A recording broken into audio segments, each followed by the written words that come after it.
The forest everyone in town pretends doesn't exist. The trees swallowed the road like teeth closing. For one terrible second, Jonah saw nothing but trunks, long gray backs reaching up into a sky the color of old metal. His truck phone buzzed and died. The GPS blinked, no signal. He leaned forward and the forest seemed to inhale, a cold breath that smelled of wet bark and something older, like old paper and moss. He had driven down that lane a dozen times and never noticed the narrow path that had opened like a wound at the edge of the map. Now it gaped at him, black and very quiet. He should have turned the truck around. Everyone in town had said the same thing. Don't go near the old woods. They said it the way you warn children about a busy street. They said it in small local ways, a shake of the head, an extra step when they passed the road. But tonight Jonah didn't listen. Lily was gone. Lily was his little sister, and the last call on his phone had been a whisper and then static. When the voice finally came through clear, it said one word: run. Then nothing. He couldn't sit with that nothing. He couldn't wait for the police or for somebody with a brave flashlight and an explanation. He had to find her. Jonah cut the engine, the truck's headlights making two pale cones that trembled on the underbrush. He grabbed a small flashlight from under the glove box and stepped out. The air hit him like a hand, heavy and damp. He closed the truck door and it sounded small and human. The narrow trail under the trees was only wide enough for one person. It wasn't a road. It hadn't been there this morning when he drove out to the hardware store. It wasn't on any of the maps on his wall. But it was there, and at the far edge of the first line of trunks, he could see something pale, like a shirt, moving. He walked toward it. Each footstep sounded loud. The path bent like a question mark, and with every meter the light from the truck grew smaller until it was a coin in the dark. The trees closed in. Farther in, the shape stopped. Jonah called, "Lily?" The woods answered with a sound that might have been leaves rubbing together, or it might have been breathing. The shape was not his sister. It was a woman, standing perfectly still, her head tilted to the side, long hair falling in front of her face. Her dress looked like the kind they wore in old photographs, plain, faded, a little too neat for the wood. She turned. Her face was wrong, not in a yelling, monster way, but in a slow, quiet way. Her eyes were the kind that are empty because they are used to being looked through, and when they found Jonah they did not surprise. Instead, she smiled like someone who had been waiting for him, and her mouth made no sound. Jonah's flashlight fell. It made a thin arc on the dirt. When he bent to pick it up, the woman was gone. The smell in the air changed. It became sweet and sharp. He heard a child's laugh, single and bright, right behind him. He spun and the trail was gone. Where he had stepped there was only flat ground and a ring of small mushrooms. Somewhere deeper in the forest a twig snapped. He was not alone. He called Lily's name and shouted again, voice thick. The forest swallowed his words. The woman, if she had been a woman, had left no footprints in the soft earth. Jonah ran, following the laugh. He ran until his chest hurt, until his throat rasped, until the flashlight beam landed on a clearing. In the middle of the clearing stood a stone bench. On it, neatly folded, sat a white baby sock. Jonah knew the pattern, tiny blue stars. Lily's sock. He stepped forward, and the moment his hand reached for the sock, a shadow moved between two trunks like a curtain closing. The laugh ended with a sound that was almost a whisper. You came. Then the trees shifted, and Jonah fell forward into darkness. You learned to read the silences of a town. In Hollow Creek, the silences had a shape to them. People spoke loud about harvests and football games and teachers who retired, but when the forest was mentioned the words shifted to low, quick sounds. Mrs. Hanley at the diner would lower her voice and say, "Not since my mother," and that was all anyone would get. At the gas station they drew the curtains a little tighter if a tourist asked where the old woods were. The kids at the school learned a dozen ways to say, "I don't know," when a newcomer asked about trails on the east side. It was polite, protective, and very effective.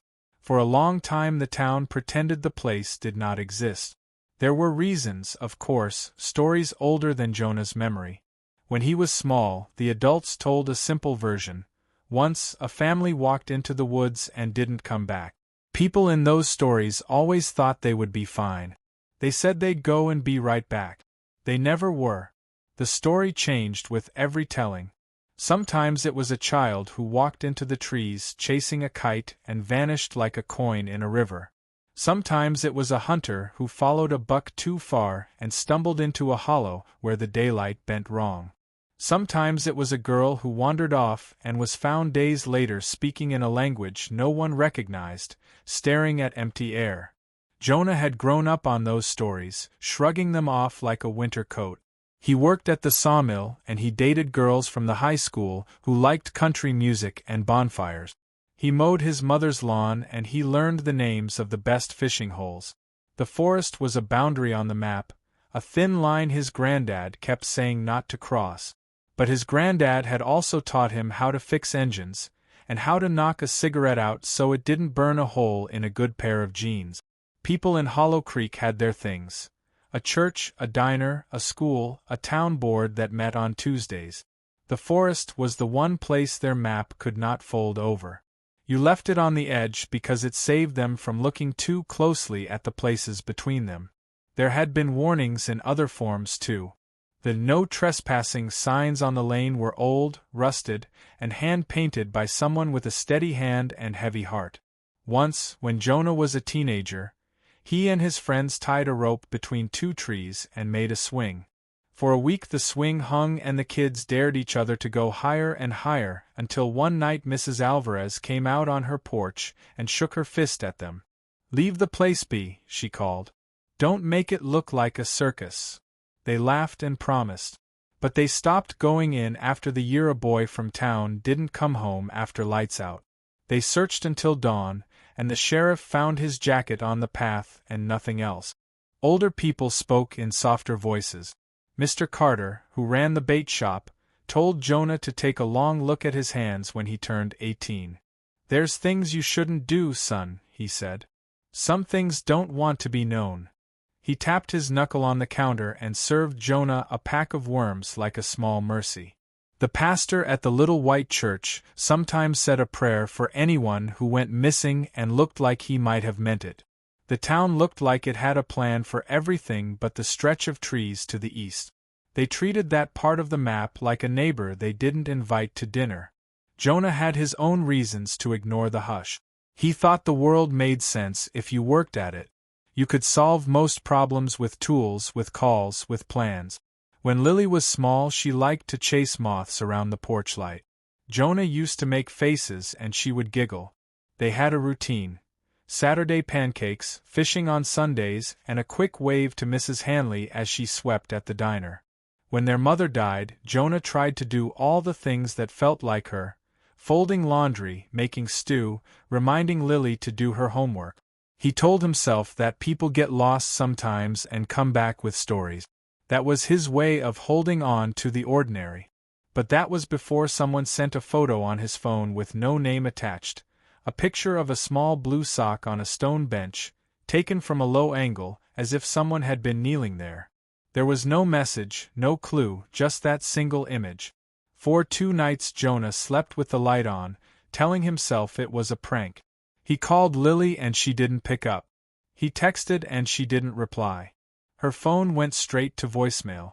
That was when he felt the hush get tight enough to touch. The people who had always said, "Not that part," began to look at him differently when he asked. They would not tell him what they knew. They made noise about tragedies and accidents, but when he pressed, they folded into quiet. At the school, the principal refused to talk about it. The sheriff offered a polite nod and a paper that said they would expand search efforts. The sheriff's truck went down the lane and came back 2 hours later with nothing to show.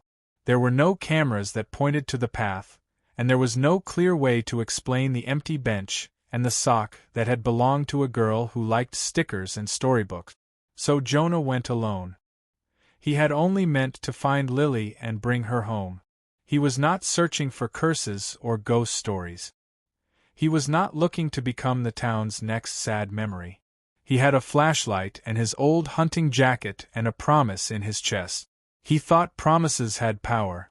That night the forest thought otherwise. After he fell into the dark, and for a moment that felt like falling forever, Jonah scrambled to his feet. The ground under him was loose and smelling of roots. The flashlight's beam jumped and landed on a figure hunched by a stump. For a second he thought it was a deer. Then the figure turned. It was a man, but thin like a stick, wearing a coat stitched from fabric that didn't belong on any living man. His eyes were the same kind of empty ones the woman had. He had a child's teddy bear in one hand. The bear's eye was missing. "You shouldn't bring the light," the man said. His voice was like paper rubbing paper. Jonah's skin prickled. "It wakes things up." Jonah swallowed. "Where's Lily?" he asked. His voice sounded small and bright in the dark, like the call of a fishing bobber. The man tilted his head. "She is where she belongs," he said, and then he pointed not at Jonah but at a place deeper in the trees where the trunks were packed together so tight the light did not pass. "We are keeping what the town forgets." "Keeping?" Jonah asked, because the word sounded wrong. "Why would you keep a child?" The man smiled a smile that did not reach his eyes. "People forget the way back," he said. "Some places do the remembering for them." A sudden wind moved through the leaves, and for a second Jonah felt very small. The laugh he had followed earlier floated back to him like a child's yelp. He fought the panic rising like a tide. He took a step forward. The man put out his hand like someone stopping a carriage. Where the man's fingers shadowed the air the forest bent. Jonah felt the air pull like a tide around the man. "Go home, Jonah," the man said. "Tell them the woods are sleeping.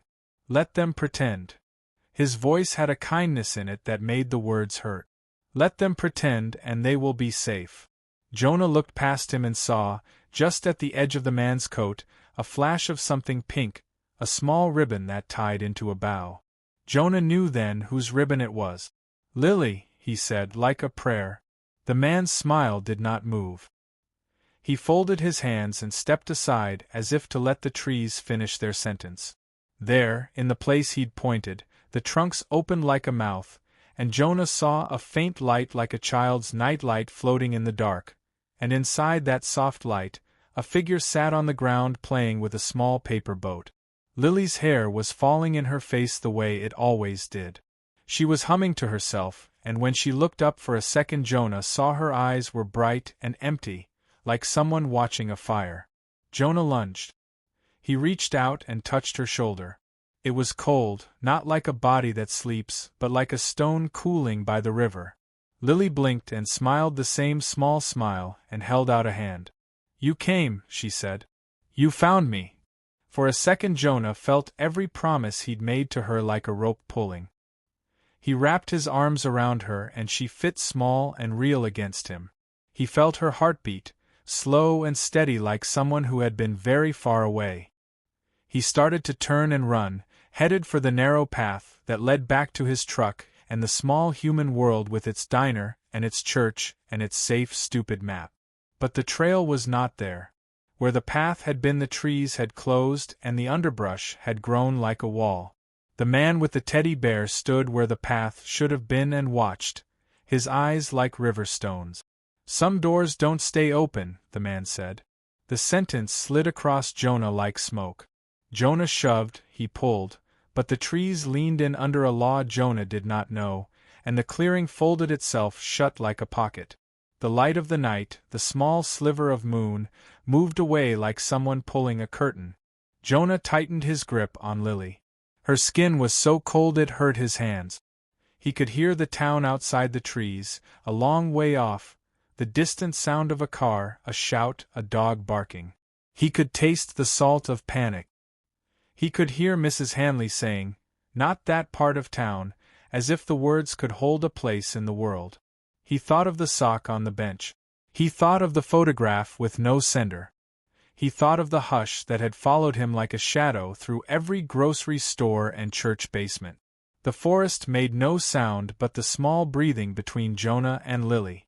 For a while he thought he might sit there until morning, until someone found him and cut the trees back with a chainsaw, and the whole thing would be a story for the paper. But the trees around them trembled, and somewhere far above, in leaves, something that might have been a voice sighed, and then the voice, deep and clear as an old bell, said Jonah's name. The forest swallows the road. A misty Tulane country road at dusk, surrounded by towering pine trees. Headlights from a lone pickup truck cut through fog. The woods look unnaturally dense, swallowing the light. The air feels heavy and still, with a faint golden glow fading into deep blue shadows.